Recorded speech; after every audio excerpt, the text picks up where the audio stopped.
Histoire des coloniales, portrait croisé. Donc d'abord, Histoire des coloniales, c'est le nom d'une série chorégraphique que j'ai commencé à créer l'année dernière et qui est composée de plusieurs épisodes, chaque épisode étant un portrait d'une personne à travers lequel il s'agit de parler de la grande histoire et plus particulièrement de l'histoire coloniale. Et donc la version portrait croisé, c'est l'adaptation pour le théâtre des 4 premiers épisodes de la série.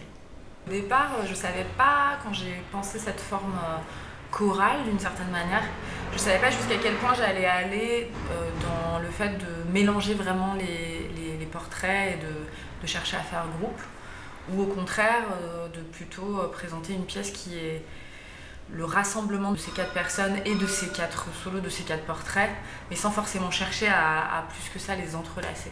Finalement, c'est cette deuxième option qui s'est révélée être faire le plus de sens. C'est plutôt dans les résonances qui existent entre ces 4 récits, les perspectives qui sont proposées, du coup la multiplicité des points de vue. C'est très important dans la pensée décoloniale et je crois que c'est une chose qui est importante pour moi.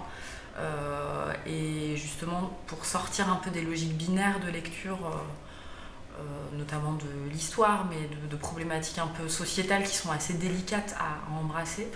Et donc finalement, c'est dans le fait d'avoir ces 4 voix-là qui ont chacune leur place, qui parlent chacune d'un point de vue qui leur est propre, et que finalement c'est le spectateur qui, en entendant ces 4 voix-là à la suite, peut aussi embrasser une forme de globalité. Après, c'est dans des choses assez fines de comment un portrait passe le relais à l'autre, comment les places viennent s'échanger, des regards qui sont portés les uns avec les autres, et puis il y a un petit épilogue final aussi qui rassemble les 4 dans cette version intégrale.